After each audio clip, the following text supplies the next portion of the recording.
I've had some weird things happen in my life, but this one stuck with me in a way most don't. It's been years now, and I still can't quite shake it. I was 35 at the time, working my office job, living in a pretty regular suburban house with my husband Mark and our daughter Lily. Lily was 5 then, a bright, bubbly kid with a head full of wild curls and a smile that could melt just about anyone. We were living a pretty normal life, the kind where your biggest worry is usually figuring out what to make for dinner. Lily had her first real dentist appointment coming up.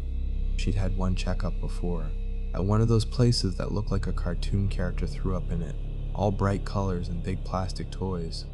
But her new insurance, which was through my husband's new job, only covered specific providers, and the one we were assigned to wasn't like that.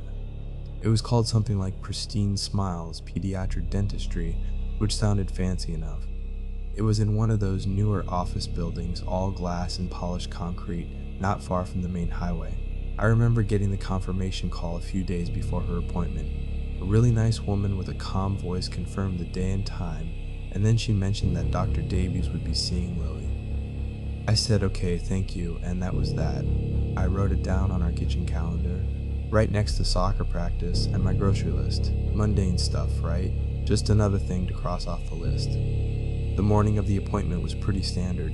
I got Lily ready, braiding her hair, which she usually fought me on, but that day she was pretty excited. We talked about how the dentist would count her teeth, like we always did, to try and make it sound like a game. Mark was already at work, so it was just me and Lily heading out. The weather was mild, one of those pleasant spring days where you don't need a jacket, but you're not sweating either. The drive was about 15 minutes. The office itself was on the second floor of this building. We got there a little early, which was good because there were some forms to fill out. The waiting room was bright, lots of natural light, and it had a small play area with some wooden blocks and books. Lily started playing with the blocks right away, building a tower that leaned dangerously to one side. I sat down and started filling out the clipboard they gave me. The receptionist was a younger woman, maybe early 20s, with a really friendly smile. She asked if it was Lily's first visit, and I said it was. She confirmed Lily's name and then said Dr. Phillips would be in shortly to call her back. I remember pausing for a second, then telling her, "Oh, I thought it was Dr. Davies." The receptionist looked at her computer screen for a moment, then back at me. She said, "Oh, I'm sorry, I must have misspoke. Yes, it's Dr. Phillips today. Dr. Davies is usually only in on Tuesdays and Thursdays. Today is Wednesday, my mistake." I just said, "Oh, okay, no problem. These things happen. People mix up names. It wasn't a big deal at all. In fact, I pretty much forgot about it a minute later, so we waited." Lily was happily building her block tower. Another child, a boy who looked a little older than Lily, was engrossed in a picture book. The mood in the waiting room was calm and quiet, which was a relief. Sometimes those places can be chaotic. After about 10 or 15 minutes, a woman in scrubs came out and called Lily's name. This woman was probably in her late 30s or early 40s, with kind eyes and a warm smile. She had a name badge that said Nurse Maria. Maria kneeled down to Lily's level and introduced herself, then asked Lily if she was ready for her big adventure to see how many teeth she had. Lily, being 5, was still a little shy, but she nodded enthusiastically. Nurse Maria then looked at me and said, "You can wait here, Mom. We'll take good care of her." Now, this was a little different from our last dentist, where I was allowed to go back with Lily, but I figured policies change, especially with different practices. Plus, the waiting room was comfortable, and I had my book, so I said, "Okay, thank you."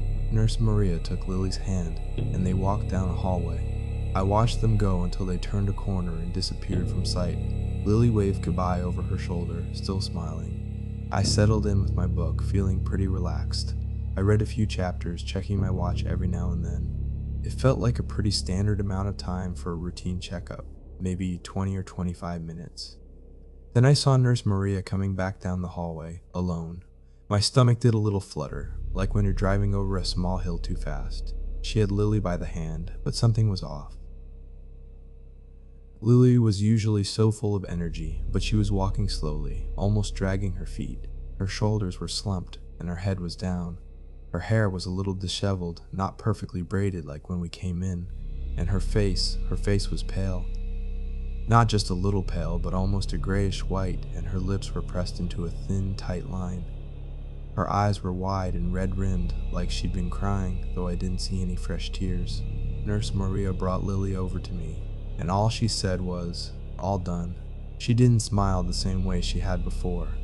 She sounded a bit subdued. Lily just stood there, clutching my hand, not looking at me. She wasn't saying anything. This was really out of character for her. Usually, after anything new or exciting, she'd be bubbling over with stories. I said, "Hi, sweetie, how was it? Did the dentist count all your teeth?" But Lily just shook her head slightly, her gaze fixed on the floor. I looked at Nurse Maria, trying to get some kind of explanation with my eyes, but she just gave a small, almost apologetic shrug. She then said, "We'll see you in 6 months for the next checkup," and then she turned and walked back down the hallway. This was weird. This was really weird. I tried again with Lily. "Honey, what happened? Are you okay? Did something hurt?" She didn't answer. She just tightened her grip on my hand. Her hand felt cold. I quickly signed the papers at the front desk, mostly just checking that everything was okay and that the next appointment was set. I asked the receptionist if everything went well. She looked up from her computer, gave a quick, almost too bright smile and said, "Oh yes, everything looked good. See you in 6 months." It felt very practiced, very dismissive. I got Lily into the car. She climbed into her booster seat in the back, still silent, still pale. I kept looking at her in my rearview mirror, feeling a knot of worry tighten in my chest. This wasn't my Lily. She was usually such a chatterbox. The 15-minute drive home felt like an hour. I kept talking to her, asking her questions, but all I got were shrugs or quiet, no answers. "Is your mouth sore?" "No." "Did they give you a fluoride treatment?" "I don't know." "Did you get a toy?" "No." The silence was deafening. It was heavier than usual. At one point, I decided to just let her be. Maybe she was just overwhelmed. Maybe she had a bad experience, but didn't know how to explain it. Kids are like that sometimes. But even then, this level of withdrawal was alarming. We pulled into our driveway. I turned off the car, and the silence inside the vehicle was suddenly even more profound. I turned around to face her. "Lily, please tell Mommy what happened." Her eyes, still wide and empty, finally met mine in the rearview mirror. Her voice was barely a whisper, so soft I almost didn't hear it. "He counted my teeth, and then he said 1 is his." My blood ran cold. The air in the car suddenly felt thick and heavy, like I couldn't quite breathe properly. "What did you say, honey?" I asked, my voice coming out tighter than I intended. She repeated it, a little louder this time, but still in that chilling whisper. "He counted my teeth and said, 1 is his tooth." My mind raced. Dental horror stories, I'd heard them all. But those were usually from movies. My daughter, my 5-year-old, sitting in the back of my car, pale and terrified, telling me something like that. It felt surreal. It felt deeply, profoundly wrong. "Who said that, sweetie?" I asked, trying to keep my voice calm even as my heart hammered against my ribs. "Was it Dr. Phillips?" She nodded, still looking like she had seen a ghost. "He kept looking at my tooth, the one near the back, and he said it was his." I felt a surge of cold fury mixed with pure terror.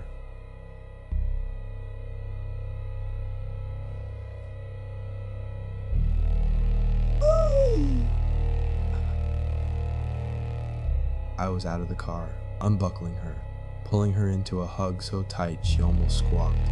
But she didn't say anything else, just buried her face in my shoulder. She was trembling. We went inside. I sat her on the couch with a juice box and a blanket, telling her that Mommy was just going to make a phone call and everything would be okay. I needed to call that office right then. My hands were shaking so much I almost dropped my phone. I called the main number. The same friendly receptionist answered. I tried to sound calm, but I know my voice was probably tight with emotion. I explained that I was Lily's mother and I had some urgent concerns about her appointment that day. The receptionist's voice was still polite, but there was a hint of something else in it now, a slight hesitation. She asked me to explain the concern. I told her what Lily had said, word for word. He counted my teeth and said 1 is his. I told her that Lily had been visibly distressed when she came out of the exam room, and that she had directly implicated Dr. Phillips. There was a long silence on the other end of the line.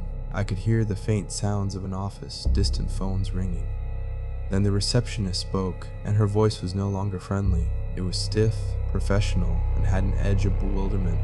"Mom, I think there must be some sort of mistake." She paused. She took a breath. "We don't have a male dentist working here." I was stunned. "What?" I said. I was sure she had said Dr. Phillips.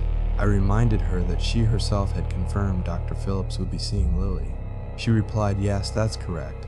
Dr. Amelia Phillips is our only pediatric dentist currently, and she is female." My mind was reeling. I remember her saying Dr. Phillips. But I also remembered her saying Dr. Phillips was then switching to Dr. Phillips.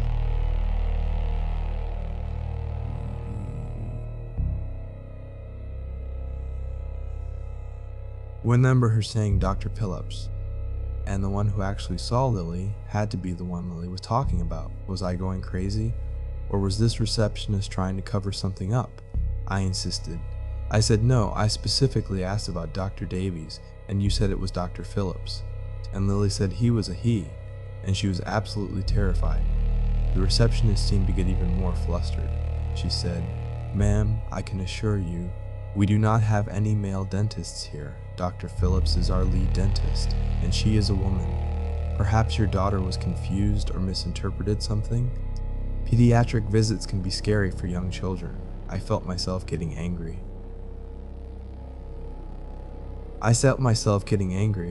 "That is not an interpretation," I said.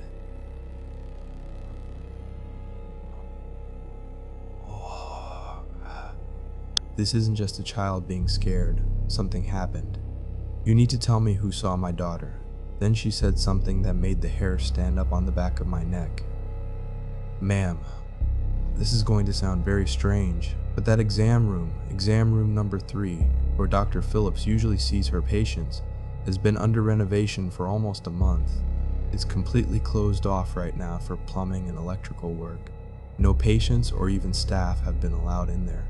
Dr. Phillips has been using exam room number 2 or 4 for all her appointments." My blood ran cold again. Renovation? That room was under renovation?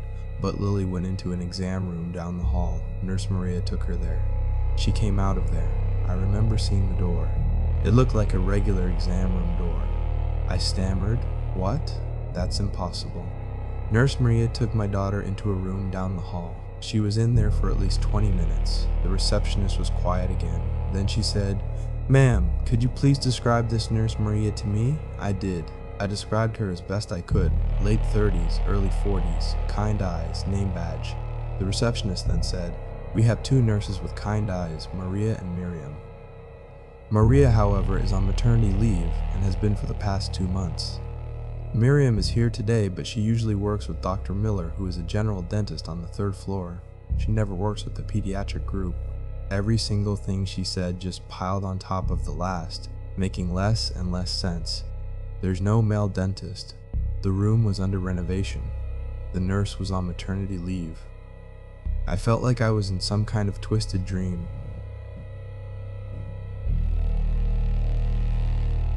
"You're telling me that no one saw my daughter today in that office?" I asked, my voice barely a whisper. She sounded genuinely perplexed now. "Ma'am, according to our records, your daughter, Lily, did have an appointment today, and it was marked as completed by Dr. Phillips. However, this is all very confusing. I need to speak to my manager. Can I put you on hold for a moment?" I said yes, obviously. I held the phone away from my ear for a moment, just staring at it. Lily was still on the couch, watching me with those empty eyes. She hadn't said another word. The hold music played for what felt like forever. My mind was racing, trying to find some logical explanation. Had Lily made it up? No, that paleness, that silence, it was too real. Had I misunderstood something? But the details were too specific, too unsettling. Finally, a different voice picked up. This was a man's voice, calm and deep. He introduced himself as Mr. Boyce. "Henderson, the office manager," he said. "Mrs. Jenkins, my apologies for the confusion. The receptionist has explained the situation to me. This sounds like a very unusual misunderstanding. Can you please confirm the exact time of your appointment today?" I gave him the time. He typed something, then paused. He said, "Okay, Mrs. Jenkins, I'm looking at the patient check-in log. Your daughter was signed in by our receptionist, and the appointment was marked as completed. Everything on paper looks standard. However, What you are describing about a male dentist and an exam room under renovation is deeply concerning." He continued, "I've just spoken with Dr. Phillips. She confirmed she was here all day, seeing patients in exam room number 4. She did not see Lily, according to her schedule and the room she used. And as for Nurse Maria, she is indeed on maternity leave. I felt like I was drowning. So who saw my daughter?" I asked, the words raw now. There was another long pause. "Mrs. Jenkins," he said, his voice grave now. "I assure you, there was no male dentist, no other staff member, and no other functional exam room available at that time that would not be accounted for. We take patient safety and privacy extremely seriously. What you are describing is simply not possible within the parameters of our operations." He then suggested that perhaps Lily had a vivid imagination, or perhaps she was mistaken. He asked if I had ever heard of a child imagining things after a stressful event. He was trying to rationalize it, to dismiss it. But I knew my daughter. I knew the look on her face. I told him I was going to report this. I told him this was unacceptable and I was going to contact whoever I needed to contact. He just said, "Mrs. Jenkins, I understand your distress, but I don't believe there is anything to report other than a confused child. But I will certainly look into it further on my end." He sounded like he was trying to politely get rid of me. I hung up, shaking. I sat on the floor next to Lily, pulling her close. I didn't know what to do. I didn't know what to believe. My logical brain screamed that it had to be a mistake, a miscommunication. Maybe Lily got confused. But what Lily said, how she reacted, it was just too specific, too visceral. Mark came home a few hours later. He found me still sitting with Lily, both of us quiet. I explained everything to him, the whole bizarre story. He was just as confused and horrified as I was. He tried calling the office again, but got the same story. No male dentist, renovation, maternity leave.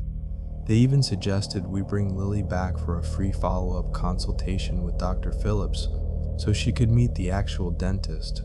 We never went back. We ended up driving almost an hour to a completely different pediatric dentist, one that allowed parents in the exam room. Lily slowly got over the initial fright, but she never talked about that day again, not really. If I ever brought it up, she would clam up, her eyes getting wide like they had that day in the car. It was like she had just decided to block it out. We did report it, of course. We called the state dental board. We filled out forms. We explained the whole story, every confusing detail. They investigated. A few weeks later, we got a letter saying they found no evidence of any wrongdoing. They confirmed the office's statements. No male dentists. The room was indeed under renovation, and Nurse Maria was on leave. They concluded there was no basis for a punitive action against the practice. So officially, nothing happened. Officially, my 5-year-old daughter imagined a male dentist who wasn't there, in a room that was under renovation, with a nurse who was on maternity leave saying something chillingly specific about her teeth. To this day, I have no explanation. I'm a rational person. I don't believe in ghosts or alternate dimensions, but I can't shake the memory of Lily's face. I can't shake that feeling in the car, and I can't shake the phrase she whispered. He counted my teeth and said one is his. It still makes me wonder years later what really happened in that room, the room that wasn't supposed to be there.